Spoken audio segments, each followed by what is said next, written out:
ಕರ್ನಾಟಕವು ಅನೇಕ ನದಿಗಳ ತವರೂರು. ಇಲ್ಲಿ ಹರಿಯುವ ನದಿಗಳನ್ನು ಪೂರ್ವಾಭಿಮುಖವಾಗಿ ಹರಿಯುವ ನದಿಗಳು ಮತ್ತು ಪಶ್ಚಿಮಾಭಿಮುಖವಾಗಿ ಹರಿಯುವ ನದಿಗಳೆಂದು ವಿಂಗಡಿಸಬಹುದು. ಕಾವೇರಿ ಕರ್ನಾಟಕದ ಜೀವನದಿ. ಇದನ್ನ ದಕ್ಷಿಣ ಗಂಗೆ ಅಂತಾನೂ ಕರೀತಾರೆ. ಇದು ಕೊಡಗು ಜಿಲ್ಲೆಯ ತಲಕಾವೇರಿಯಲ್ಲಿ ಹುಟ್ಟುತ್ತೆ. ಕೊಡವರಿಗೆ ಕಾವೇರಿಯೇ ಕುಲದೈವ. ಇಂತಹ ನದಿ ಕೊಡಗು, ಹಾಸನ, ಮೈಸೂರು, ಮಂಡ್ಯ ಮತ್ತು ಚಾಮರಾಜನಗರ ಈ 5 ಜಿಲ್ಲೆಗಳಲ್ಲಿ ಹರಿಯುತ್ತೆ. ಬಳಿಕ ತಮಿಳುನಾಡು ರಾಜ್ಯ ಮತ್ತು ಪುದುಚೇರಿ ಪ್ರದೇಶ ಮೂಲಕ ಬಂಗಾಳಕೊಲ್ಲಿ ಸೇರುತ್ತೆ. ಇದು ಸುಮಾರು 800 ಕಿಲೋಮೀಟರ್ ಹರಿಯುತ್ತೆ. ಈ ನದಿ ನೀರಿನ ವಿಚಾರಕ್ಕೆ ಕರ್ನಾಟಕ ಮತ್ತು ತಮಿಳುನಾಡು ಮಧ್ಯೆ ಆಗಾಗ ಸಂಘರ್ಷ ನಡೀತಿರುತ್ತೆ. ಇದು ತಮಿಳುನಾಡಿಗೆ ಹೋಗೋಕು ಮೊದಲು ರಾಮನಗರ ಜಿಲ್ಲೆಯ ಕನಕಪುರ ಸಮೀಪದ ಮೇಕೆದಾಟು ಎಂಬಲ್ಲಿ ಅಣೆಕಟ್ಟು ನಿರ್ಮಾಣ ಮಾಡಬೇಕು ಅನ್ನೋದು ಕರ್ನಾಟಕದ ಉದ್ದೇಶ. ಆದ್ರೆ ಅಲ್ಲಿ ಅಣೆಕಟ್ಟು ಕಟ್ಟಿದ್ರೆ ತನಗೆ ಬರುವ ನೀರು ಕಮ್ಮಿ ಆಗುತ್ತೆ ಅನ್ನೋದು ತಮಿಳುನಾಡು ವಾದ.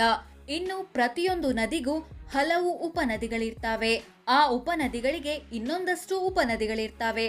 ಹಾಗಿದ್ರೆ ಕಾವೇರಿ ನದಿಯ ಪ್ರಮುಖ ಉಪನದಿಗಳು ಯಾವುವು ಅನ್ನೋದನ್ನ ನೋಡೋಣ. ಹಾರಂಗಿ. ಇದು ಕೊಡಗು ಜಿಲ್ಲೆ ಮಡಿಕೇರಿ ತಾಲೂಕಿನ ಬೋರೋ ಬೆಟ್ಟದಲ್ಲಿ ಹುಟ್ಟುತ್ತೆ. ನಂತರ ಕುಶಾಲನಗರ ಸಮೀಪದ ಕೂಡಿಗೆ ಎಂಬಲ್ಲಿ ಕಾವೇರಿ ನದಿಯನ್ನ ಸೇರುತ್ತೆ. ಹೇಮಾವತಿ. ಇದು ಚಿಕ್ಕಮಗಳೂರು ಜಿಲ್ಲೆ ಮೂಡಿಗೆರೆ ತಾಲೂಕಿನ ಜಾವಳಿಯ ಪಶ್ಚಿಮ ಘಟ್ಟದ ಶ್ರೇಣಿಯಲ್ಲಿ ಹುಟ್ಟುತ್ತೆ. ನಂತರ ಹಾಸನ ಮತ್ತು ಮಂಡ್ಯ ಜಿಲ್ಲೆಗಳಲ್ಲಿ ಹರಿದು ಕೃಷ್ಣರಾಜಸಾಗರ ಅಥವಾ ಕೆಆರ್ಎಸ್ ಹಿನ್ನೀರಿನಲ್ಲಿ ಕಾವೇರಿಯನ್ನ ಸೇರುತ್ತೆ. ಯಗಚಿ ನದಿಯು ಹೇಮಾವತಿಯ ಪ್ರಮುಖ ಉಪನದಿಯಾಗಿದೆ. ಕಬಿನಿ. ಇದನ್ನ ಕಪಿಲ ಅಂತಾನೂ ಕರೀತಾರೆ. ಕೇರಳ ರಾಜ್ಯದ ವೈನಾಡ್ ಜಿಲ್ಲೆಯಲ್ಲಿ ಹುಟ್ಟುವ ಈ ನದಿ ಮೈಸೂರು ಜಿಲ್ಲೆಯ ಟಿ ನರಸೀಪುರದಲ್ಲಿ ಕಾವೇರಿಯನ್ನ ಸೇರುತ್ತೆ. ಲಕ್ಷ್ಮಣ ತೀರ್ಥ.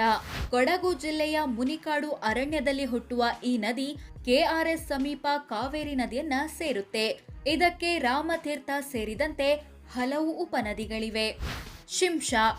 ಈ ನದಿ ತುಮಕೂರು ಜಿಲ್ಲೆಯ ದೇವರಾಯನದುರ್ಗ ಬೆಟ್ಟದ ದಕ್ಷಿಣ ಭಾಗದಲ್ಲಿ ಹುಟ್ಟುತ್ತೆ.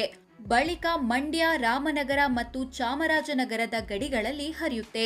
ಕೊನೆಗೆ ಮಂಡ್ಯ ಮತ್ತು ಚಾಮರಾಜನಗರ ಜಿಲ್ಲೆಗಳ ಗಡಿಯಲ್ಲಿ ಕಾವೇರಿ ನದಿಯನ್ನ ಸೇರುತ್ತೆ.